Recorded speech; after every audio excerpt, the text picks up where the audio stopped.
bunch of them come to mind, but the first one is Drew Brown, the great young man who unfortunately died of Ewing sarcoma. But I can never forget. You know, I give out these everyday game day bracelets to everybody. You've got yours on too. God bless you. And it's really powerful what a little piece of bracelet that says every day is game day. And he was getting chemo when he walked in the training room. He came back and he had no hair. And I said, Drew, how you doing? He says, I'm doing well, Mr. Driscoll. And I looked down and his bracelet was all white.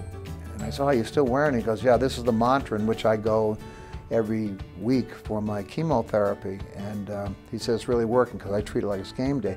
He said, can you do me a favor? I said, sure, what can I do for you? He said, can you send me a couple of hundred of those, because all my family members want to wear them as well. And when he told me that, and here's a young man fighting for his life, and I started to cry. So I sent them to him, and I'm convinced in my heart, after he went into remission and we won the national championship and he was there with the team, I'm convinced in my heart that it was his spirit and the love they had for that young man. And obviously he passed away, but I tell that story all the time to the incoming freshmen because I want them to understand one of their teammates who helped us be great and was courageous in the face of death, battled cancer as if it was a game day. So I'll never forget that, and I tell that story all the time. In fact, I'll add on to that if we have a few moments. So one day I was on a plane flying to California to visit my children. I was sitting in my seat, and a woman looked over. We started a conversation. She asked me what this was, and I told her the story about Drew Brown, and she started to cry. I said, I'm sorry, I didn't mean to upset you. She says, no, you understand, I'm flying to California to have a double mastectomy. And I said, well, my mom had a double mastectomy, my mother-in-law did, and I'll keep you in my thoughts and prayers. So I took my wrist bracelet off and I put it on her. And I gave her my card and I said, if there's anything I can do for you, let me know. So I was sitting in a meeting like 2 weeks later, my phone goes off, I look down, and it's a picture of this young woman, and she's got her fist in the air with her game day bracelet on. She says, Bob, my surgery was a complete success. They told me to take everything off, but I told them I wasn't taking my everyday game day bracelets off. And I looked at that as that was the spirit of Drew passing the passion on to her through this little 50-cent ribbon. And so I believe in this stuff. I believe in hope and vision and all that, divine providence, and this is just a tangible evidence of it. So he was one of my favorites. Another one was young man Bryce Cotton, and not because he was a phenomenal player, but because he was such a humble, appreciative, thankful person. You know, he was the last person that we recruited, I think back in 2011. We gave him the only Division I scholarship he had. And I remember Late Night Madness, I was sitting underneath the basket and he came down, and remember we did the dunk thing around the back. He was only like 5'7". He had like a 48 vertical jump and jammed it. I was like, oh, like took my breath away. And there was a guy beside me and I said, did you see that? And he goes, yeah, he's my son. He's been doing that his whole life. And I said, well, he's going to be great here at Providence. But the thing I remembered the most about him, and we had a great run, and you know, we probably should have beaten North Carolina with his great skill that game. Afterwards, I went up to him and I shook his hand, and I just said, I want to thank you for everything you've done for Friartown. You've been an amazing young man. And he stopped me. He said, no, Mr. Driscoll, I want to thank you for the opportunity. No one else believed in me other than Providence College, and I wouldn't be here if it wasn't for that. You know, here's a young guy that was actually going back and saying, no, thank you. And that's always kind of touched my heart. And the third person is a young man who's here with us, LaDante Henton. And if you knew his background, how he grew up in the inner cities and kind of the struggles he's had in his life, and he helped us win the first Big East championship, and then he graduated, and now he's back here again. And I believe a lot of the success we had this year was because of LaDante. I'd go to work early in the morning like you, and I'd look in the gym, and he was out there with those guys, just like Shamgod used to do as well. And I said, we're going to be okay this year. And he's like a big brother to those young people.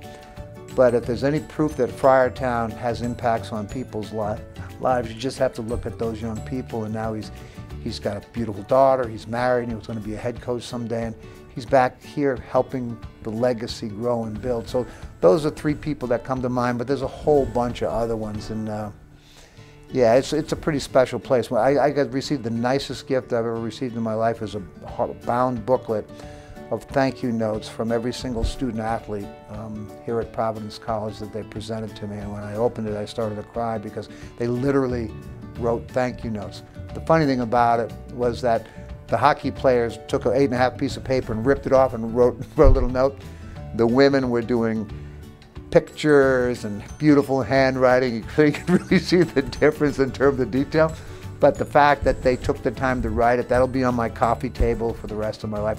That's why I do what I do, is try to help these young people.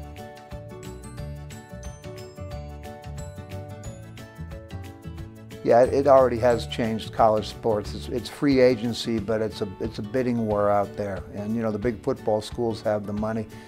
I was just watching ESPN, and Alabama every year gets the top kids, but I guess Texas A&M got all the top kids because they basically paid them a lot of money. There are some schools that are paying, you know, $200,000, $300,000 for a student athlete. I think it's off the rails. I mean, that wasn't the intent. I think they should derive some benefit from it. But imagine if you're getting a couple $100,000 to play and the guy that you're playing with is getting nothing.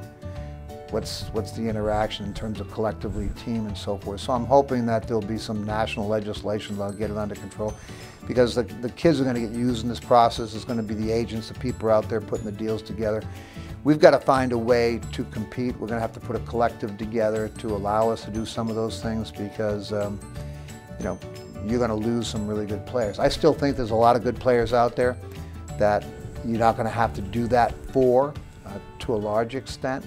But if you really want to compete for national championships, you know, it's part of the world we live in. It's just unfortunate that we lost control over it, and it just, you know, we mismanaged it as an organization, the NCAA did.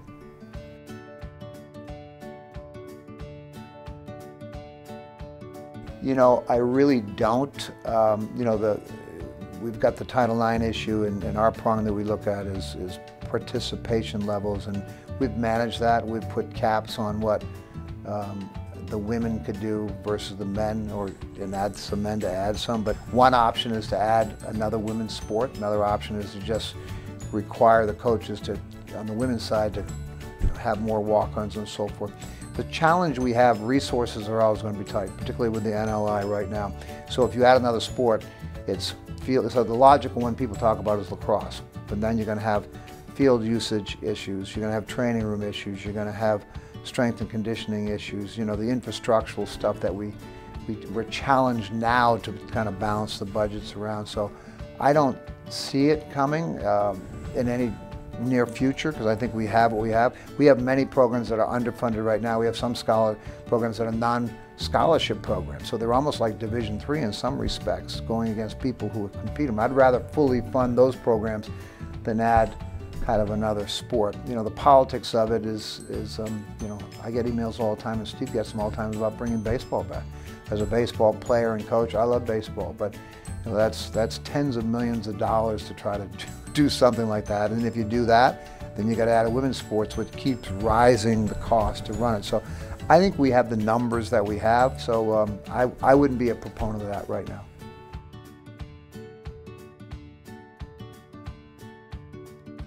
What my hope was that Steve or somebody within the organization could take over after I leave, because, and I said this in my interview when I was going out, saying that if the culture was broken and we weren't doing well, you make a change, but it's going well.